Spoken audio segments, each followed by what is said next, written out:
ராணிப்பேட்டை மாவட்டம் அரக்கோணத்தில் வாக்களிப்பதின் அவசியம் குறித்து இருசக்கர வாகன விழிப்புணர்வு பேரணி நடைபெற்றது. வருகின்ற சட்டமன்ற தேர்தலை முன்னிட்டு வருவாய்த்துறை சார்பில் பொதுமக்களிடம் விழிப்புணர்வு ஏற்படுத்தும் வகையில் இந்த பேரணி ஏற்பாடு செய்யப்பட்டது. அரக்கோணம் தாலுகா அலுவலகத்திலிருந்து துவங்கிய இந்த பேரணியில் வருவாய் கோட்டாட்சியரும் தேர்தல் நடத்தும் அலுவலருமான ரமேஷ், வட்டாட்சியரும் உதவி தேர்தல் அலுவலருமான வெங்கடேசன் உள்ளிட்ட அதிகாரிகள் கலந்து கொண்டனர். மேலும் தேர்தல் பிரிவு துணை வட்டாட்சியர் எத்திராஜ், துணை வட்டாட்சியர்கள், வருவாய் ஆய்வாளர்கள், கிராம நிர்வாக அலுவலர்கள் மற்றும் சமூக ஆர்வலர்கள் திரளாக பங்கேற்றனர்.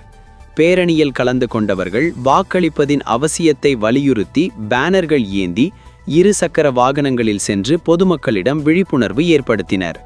இந்த பேரணி தாலுகா அலுவலகத்தில் துவங்கி காந்தி ரோடு, ஸ்வால்பேட்டை, பழைய பேருந்து நிலையம், மார்க்கெட், பழனிப்பேட்டை, கிரிஃபீல்ஸ்பேட்டை, கிருஷ்ணாம்பேட்டை, விண்டர்பேட்டை வழியாக புதிய பேருந்து நிலையம் வரை நடைபெற்றது.